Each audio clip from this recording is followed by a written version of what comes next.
What is up, everybody? Welcome back to RacingDudes.com. And today I'm going to take a little bit of a look at early voting's path to the Preakness. If you remember, we did the same thing with Rich Strike, and he was a lot of fun to kind of look back at those races and watch them and go, wow, he just improved so much. What a great effort in the Kentucky Derby. Holy cow. After doing that video and watching his old races and then watching his Kentucky Derby replay, I got to where it's like, how could you not love this horse? So this is incredible what he's done. So I had a lot of fun doing that.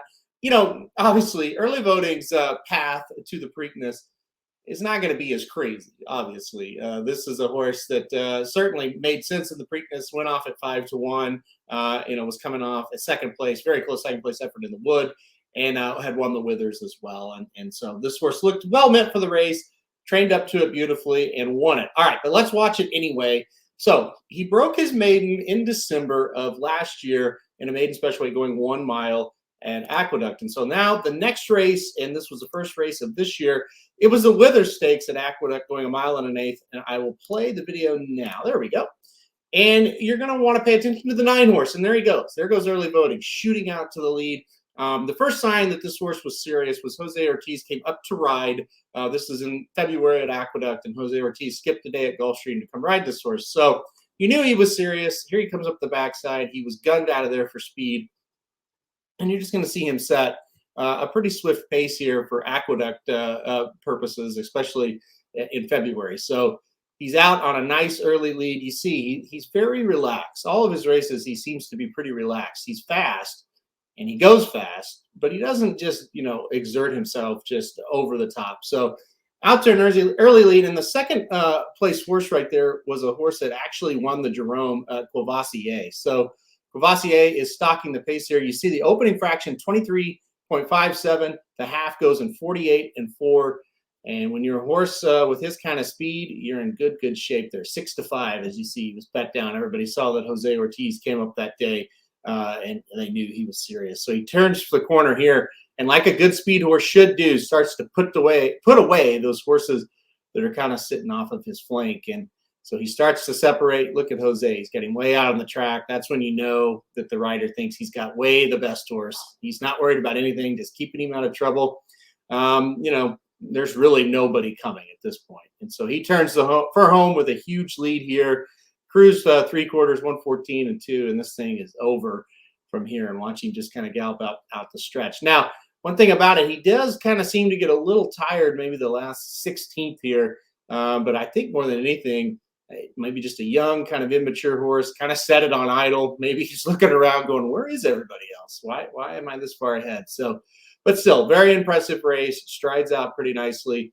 Really good way to start the 3-year-old campaign there with a win in the Withers. All right, let's move on. The Wood Memorial is next. Obviously a bigger test on April 9th here. Once again, we're going 1 1/8.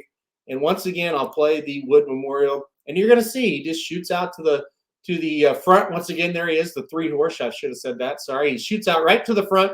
He's going to get the same exact trip, right? He's right out there.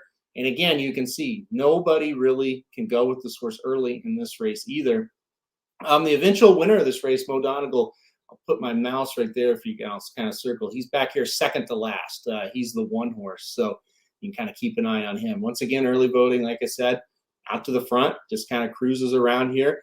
23.86, so a very similar pace for the 1 1/8 Withers for early voting. And again, not a lot of pressure up front. There's just not a lot of horses that can go with him early. AP Secret's going to try to kind of go up there for a second, but it's not going to matter.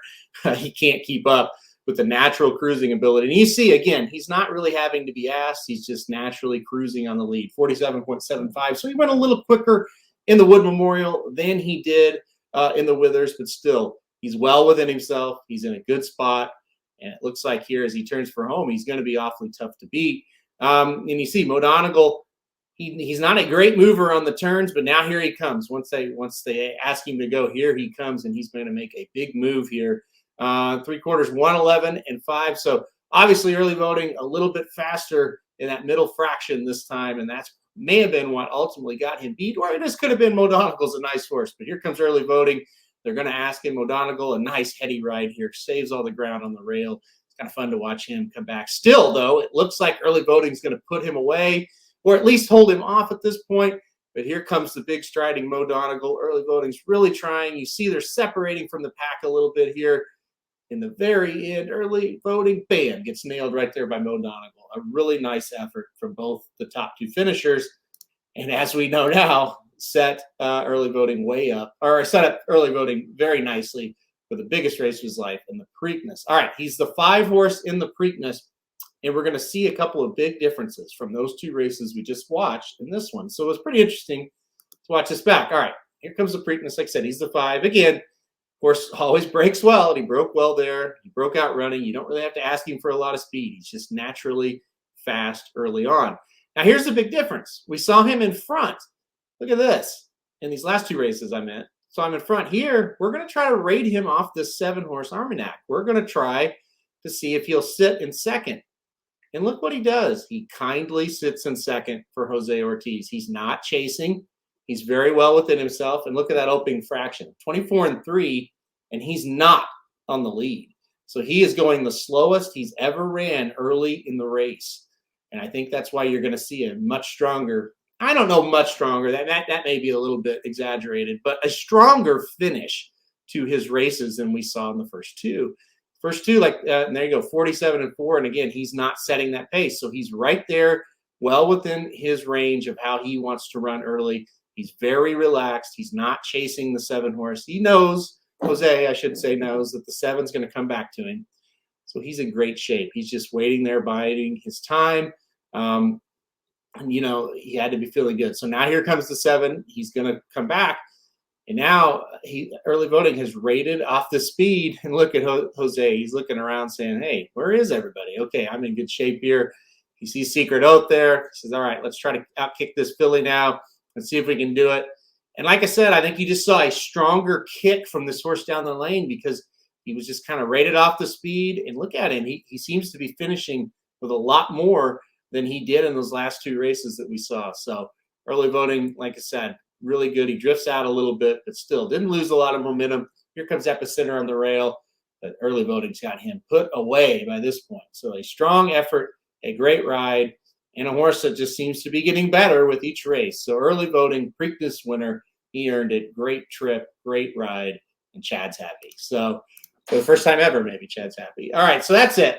I'm just kidding. That's it. That's the video on early voting, how he got to the Preakness. And I guess, you know, one last thing. Let's shout out Chad Brown since he's on the screen here.